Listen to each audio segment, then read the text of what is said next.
Skilled pilots perform some of the most difficult and dangerous plane landings imaginable. Here are 15 of the most difficult plane landings. Number 15. Aircraft carrier landings. Aircraft carriers are the most powerful naval ship, providing a platform from where both nautical and aerial missions can be launched. Their maneuverability comes at a cost, however, because their short runways and instability on the currents and waves of the ocean make them arguably the most difficult landings pilots can ever be required to make.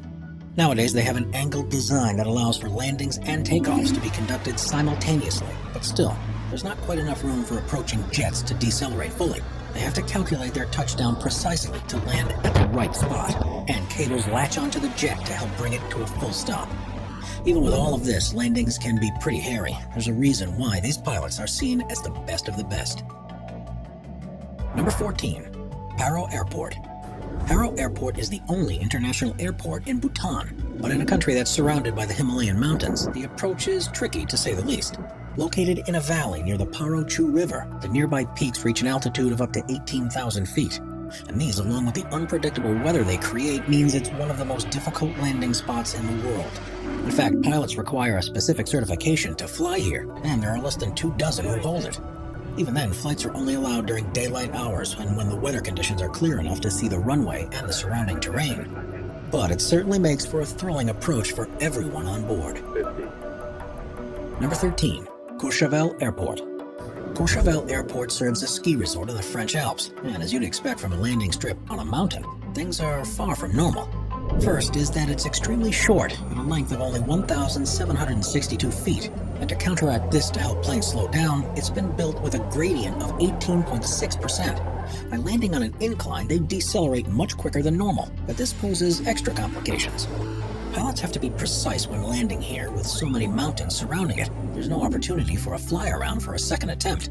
To make things even more difficult, the runway has no lighting aids or instrument approach procedure, which means the pilots have to calculate the best way to land in a different way each time. Number 12. Gibraltar International Airport. Gibraltar is a piece of land at the southernmost tip of the Iberian Peninsula, and is part of the United Kingdom. It's separate from the rest of the country of Spain that it's connected to. With so little space, it's a miracle that there was room to build an airport in the first place. But this has come with its compromises. It might not seem like there's anything too unusual on the approach, but pilots have to contend with harsh winds that blow across the Mediterranean, and have to time things perfectly. Unlike most airports where the runway is solely used for takeoffs and landings, the one here is bisected by one of the busiest highways of the town. Land too early and you might find yourself careening straight into a line of traffic, and planes constantly have to be on the lookout just in case users of roads miss the warnings to stop when a flight is approaching. Number 11. Quashashak Airport. Quashashak Airport is in southern Greenland and is one of only two in the country able to accommodate large aircraft. It's a vital transport hub for the region. Surrounded by glaciers and mountains, it's a challenging approach even for the most experienced of pilots, and it's not uncommon for slight miscalculations that can lead to the plane skidding off the runway. So difficult is it to see the peaks near this airport that there have been 2 fatal accidents as a result of hitting ice caps on the final approach for landing. This is probably clearly in the thoughts of every pilot flying here, and this is the reason extra training is needed before they're allowed to attempt it. Number 10. Barra Airport. The investment needed to build a dedicated runway and airport facilities can be far too expensive for some places, and on the small Scottish island of Barra, they've done away with tarmac altogether.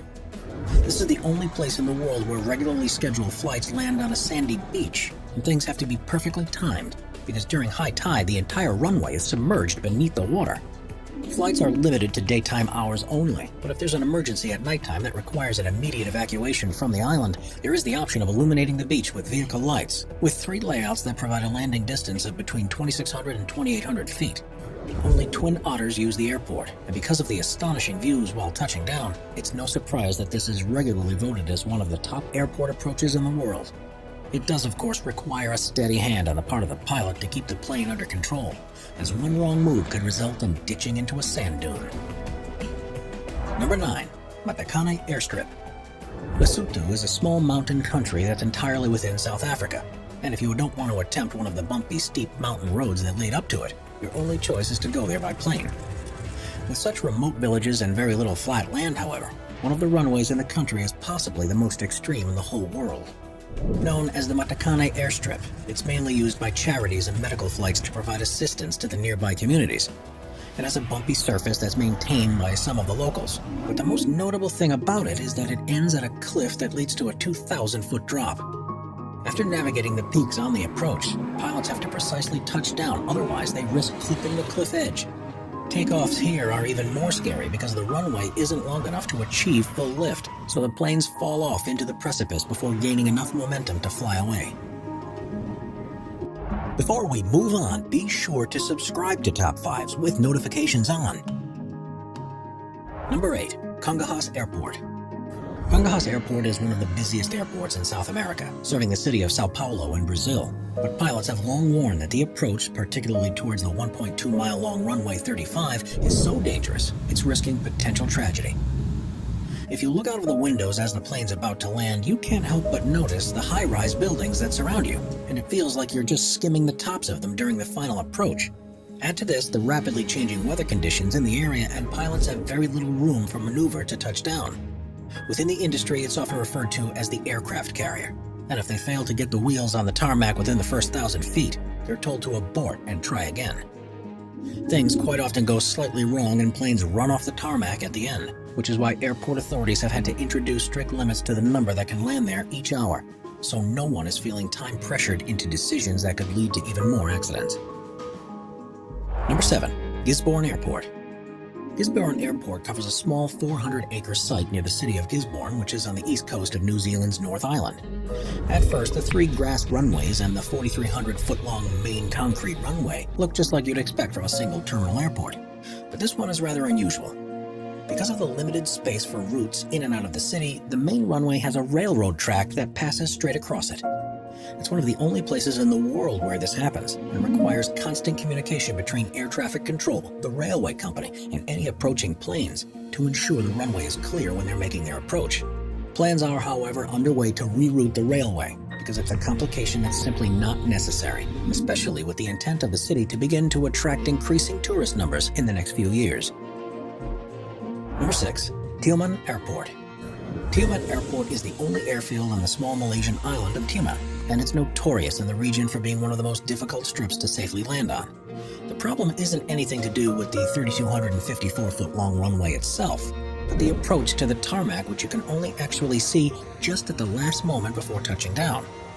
Pilots have to set themselves on a course that takes them directly towards a mountain range, and it's such a counterintuitive thing to do that a checkerboard target has been installed to help them keep on track. Just before they reach it, they have to make a sharp 90-degree turn to line themselves up with the runway and hope that they're able to land and stop in time. Overshooting it leads to a vertical drop off the cliff into the water, and crews often put on life jackets before landing just in case things go wrong, which they do far more often than you'd like to think. Number 5. Madeira Airport. When deciding on the best place to build an airport, the main priorities are enough flat land to construct the runway, and as few mountainous or hilly regions around as possible to give aircraft plenty of room for maneuvers. But what if this simply isn't possible? That's what the planners on the small Portuguese island of Madeira face, and the result was one of the most hair-raising landings in the world. At first, there was only room for a runway that was 5,250 feet long, but after a nasty crash in 1977 where a plane smashed through a bridge at the end and came to a halt on the sandy beach beyond it, there was no choice but to extend it. The problem, though, was that there wasn't enough land to do so engineers built 180 columns that are 230 feet tall and support the extended tarmac over the beach. The result is now an approach that involves flying in low across the ocean and aiming towards a mountain peak. Pilots have to quickly bank right to line up on the heading towards the runway, and even though it's now much longer, they only have a limited time to safely land, otherwise they'll roll off and end into the ocean. The winds that blow across the ocean and are channeled between the mountains adds an extra level of complexity to every landing, and the airport is notorious for its bumpy and turbulent landings. Number 4. McMurdo Station. McMurdo Station is a United States research facility on the southern tip of Ross Island in Antarctica, and since it's so far away from the rest of civilization, the only feasible means of delivering supplies and personnel is by plane.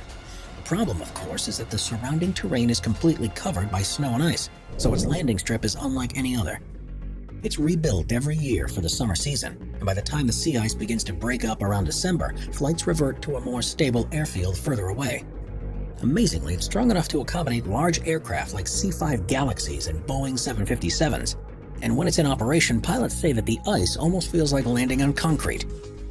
The weather conditions are, of course, something much more tricky to contend with, and powerful winds can seem to appear out of nowhere. Whiteouts are of particular concern too, because if the wind picks up snow and ice into the air, it can virtually be impossible to determine where the sky ends and the land begins. One major difference too is that when planes come to a final stop after landing, the ice that it's on will sink several inches into the water below. This means everything has to be closely monitored by laser sights to prevent losing aircraft into the water. The only accident to ever happened here took place in 1960, when a Lockheed EC-121 Morning Star crashed on its approach. All of the crew survived, but because the plane was stuck in the snow, no attempts were made to recover it, and it was simply allowed to sink into the water when the ice melted in the spring. Number 3. Tenshing Hillary Airport. In 2019, Tenshing Hillary Airport was named as the most dangerous in the world. And the more you learn about this place, the more you realize why it was a deserved title. It's located in the town of Lukla, which is in eastern Nepal, and is where many people who are planning to climb Mount Everest fly into. At an altitude of over 9,000 feet, it's surrounded with mountainous terrain, with a steep drop at the end of the runway, and a solid wall at the other. Flying at these heights poses extra problems because of the thin air, which reduces lift and air resistance, meaning it's more difficult to generate enough power to fly, and it takes longer to slow down. This makes trying to land on one of the world's smallest runways extremely tricky, and there's no room for second chances because there simply isn't the space to fly around and try again. Bad weather further compounds the issues, and when the clouds are low, it's almost impossible to see where the runway starts, and this has been the cause of several accidents in recent years. The one thing in pilots' favors is that the runway is at an angle, which helps them to slow down once they've stuck the landing. Only helicopters and small fixed-wing aircraft are allowed to travel to this airport, and pilots each have to have special training about the place's unique quirks before they're even allowed to attempt it. Number 2. High wind landings. When conditions are perfect, aircraft are one of the safest and most comfortable ways to travel, but things can quickly change when the wind picks up, especially during the most dangerous part of any flight, the takeoff or landing. Pilots aren't affected too much if there's a head or tailwind, but the real difficulty comes when there's a crosswind, and the stronger it is, the more complicated performing a landing becomes. This is when pilots earn their wages because there's no computer system in the world that can replace their instincts and quick reactions to safely bring the plane to a stop. The main thing they try to do is keep the nose of the plane facing towards the wind, which is a process called crabbing. This ensures that they can keep flying in a straight track across the ground, but results in the strange appearance that the plane is about to land at an angle to the direction of the runway. Of course, flying like this is perfectly okay when you're in the air, but the most critical moment is the transition between this stance and what happens when the wheels hit the tarmac. Different aircraft are designed to do this in various ways, but for the largest passenger jets, the technique is called the decrab during flare. And if you watch closely, you should be able to see it taking place. This is when the pilot keeps the wings as level as possible while maintaining the crab into the wind. And as it approaches the runway, the pilot pulls back on the stick as they would normally, something that's known as flaring. This causes the rate of descent to decrease and raises the nose of the aircraft, and just before the wheels touch down, there's movement of the rudder to straighten it up in line with the runway. If this isn't enough to be concentrating on, there's one more thing they need to watch out for. At the moment they straighten the aircraft, lift is generated beneath the wing that the crosswind is blowing onto, and the control wheel needs to be adjusted to compensate for this. This means that landing under these conditions, a pilot while traveling at 160 miles an hour is simultaneously pulling back on the control stick, using it to turn into the wind, and using their feet to control the rudder pedals. Number 1. Rancho e Roscan Airport. The Dutch island of Saba is one of the most beautiful in the Caribbean, but when the decision was made to build an airport there, it was only one piece of land that was flat enough for a runway, and it barely had enough space for a 1,312-foot piece of tarmac, which is only slightly longer than there is on an aircraft carrier. Unsurprisingly, the airport isn't used by jets, and the only planes that land there are small twin otters. Only captains are allowed to control the plane as it approaches, as they contend with unpredictable updrafts from the ocean and the mountainous terrain of the island itself. As you can see, there's no room for overshooting the runway, because on either side there's a sharp drop-off over the cliff to the ocean below, which makes it surprising that after opening in the 1960s, there hasn't ever been a single accident.